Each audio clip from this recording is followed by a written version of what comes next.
আসসালামু আলাইকুম বন্ধুরা, আপনারা যারা নতুন সৌদি আরবে আসতে যাচ্ছেন বা আরব দেশগুলোতে আসতে যাচ্ছেন বা নতুন এসে পড়েছেন, আরবি ভাষা জানেন না, তাদের জন্যই আমার এই আজকের আরবি টু বাংলা ভাষা শিক্ষা। এই ভিডিওটি দেখলে এবং কি প্রত্যেকটি শব্দরত মুখস্থ করলে আপনি দৈনিক চলাফেরার কাজে যেসব আরবি ব্যবহৃত হয় সবগুলো জানতে পারবেন। এগুলো মুখস্থ করলে আপনার কেনাকাটা করতে পারবেন, দোকানে গিয়ে কোনো সমস্যা হবে না। তাই আপনারা সম্পূর্ণ ভিডিওটি দেখবেন, ভিডিও ভালো লাগলে লাইক করবেন। এ ধরনের ভিডিও পেতে চাইলে চ্যানেলটি সাবস্ক্রাইব করবেন।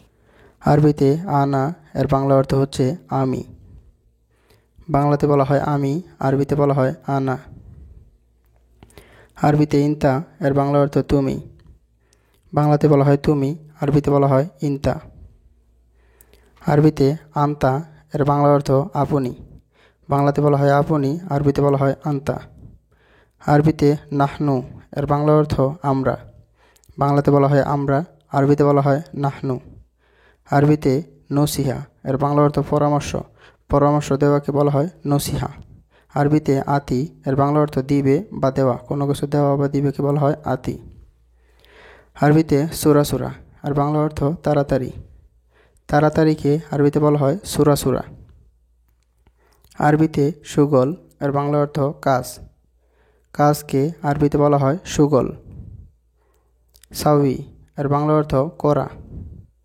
কোনো কিছু করাকে আরবিতে বলা হয় সাউই, যেমন কাজ করা, যে কোনো কিছু করাকে বলা হয় সাউই। ময়া এর বাংলা অর্থ পানি। আরবিতে বলা হয় ময়া, বাংলাতে বলা হয় পানি। আরবিতে আসির এর বাংলা অর্থ জুস। জুসকে বলা হয় আসির। আরবিতে হালিব বাংলা অর্থ দুধ। দুধকে বলা হয় আরবিতে হালিব। আরবিতে শরাব এর বাংলা অর্থ পান করা। পান করাকে আরবিতে বলা হয় শরাব। আরবিতে কুল্লুশাই আর বাংলা অর্থ সব কিছু। বাংলাতে বলা হয় সব কিছু, আরবিতে বলা হয় কুল্লুশাই। আরবিতে রোজ এর বাংলা অর্থ হচ্ছে ভাত। ভাতকে আরবিতে বলা হয় রোজ। আরবিতে ইদাম এর বাংলা অর্থ তরকারি। তরকারিকে আরবিতে বলা হয় ইদাম। আরবিতে মাগলি এর বাংলা অর্থ বাজি। যে কোনো ধরনের বাজিকে আরবিতে বলা হয় মাগলি। আরবিতে মারাক এর বাংলা অর্থ জোল। তরকারি জোলকে আরবিতে বলা হয় মারাক। আরবিতে আক্কেল এর বাংলা অর্থ খাওয়া। কোনো কিছু খাওয়াকে আরবিতে বলা হয় আক্কেল। আরবিতে তামার এর বাংলা অর্থ খেজুর। খেজুরকে আরবিতে বলা হয় তামার। আরবিতে জবাদি এর বাংলা অর্থ টক দই। টক দইকে আরবিতে বলা হয় জবাদি। আরবিতে খবুস এর বাংলা অর্থ হচ্ছে রুটি। রুটিকে আরবিতে বলা হয় খবুস। আরবিতে হামদিয়াত এর বাংলা অর্থ মেরেন্ডা। মেরেন্ডাকে আরবিতে বলা হয় হামদিয়াত। আরবিতে যৌবন এর বাংলা অর্থ কাস্টমার। কাস্টমারকে বলা হয় যৌবন। আরবিতে কামহাব্বা এর বাংলা অর্থ কয়টা। কয়টাকে আরবিতে বলা হয় কামহাব্বা। আরবিতে কামাব্বি এর বাংলা অর্থ কতটুকু। এই কামাব্বি এই শব্দটা বেশি ব্যবহৃত হয় সৌদি আরবে পেট্রোল পাম্পে। আরবিতে কামাব্বি এর বাংলা অর্থ কতটুকু। আরবিতে কামরিয়াল এর বাংলা অর্থ কত টাকা। বাংলাতে বলা হয় কত টাকা, আরবিতে বলা হয় কামরিয়াল বা কামফুলুস। আরবিতে হাদা কাম এর বাংলা অর্থ এটা কত।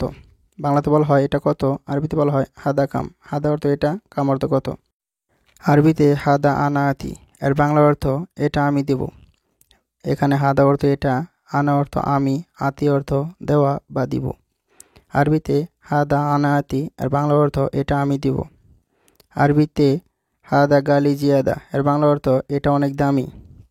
এখানে হাদা অর্থ এটা, গালি অর্থ দামি, জিয়াদা অর্থ বেশি। হাদা গালি জিয়াদা এটা অনেক দামি। আরবিতে ইস্তারি এর বাংলা অর্থ ক্রয় করা বা কেনা।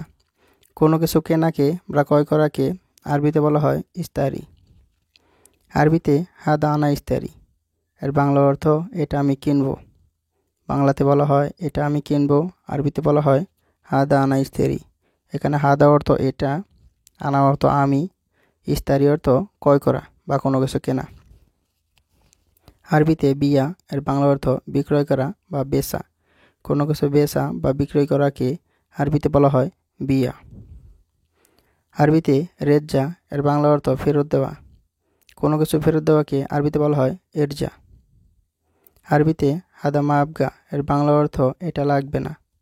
বাংলাতে বলা হয় এটা লাগবে না, আরবিতে বলা হয় হাদা মা আবগা। এখানে হাদা অর্থ এটা, মা আবগা অর্থ লাগবে না। হাদা মা আবগা বাংলাতে বলা হয় এটা আমার লাগবে না। আরবিতে হাদা আনা ইরজা। হাদা আনা ইরজা এর বাংলা অর্থ এটা আমি ফেরত দেব। এখানে হাদা অর্থ এটা, আনা অর্থ আমি, ইরজা অর্থ ফেরত দেওয়া। হাদা আনা ইরজা এর বাংলা অর্থ হচ্ছে এটা আমি ফেরত দেব। সম্পূর্ণ ভিডিওটি দেখার জন্য অসংখ্য ধন্যবাদ। নতুন ভিডিও পেতে চ্যানেলটি সাবস্ক্রাইব করে পাশেই থাকবেন। আল্লাহ হাফেজ। আসসালামু আলাইকুম।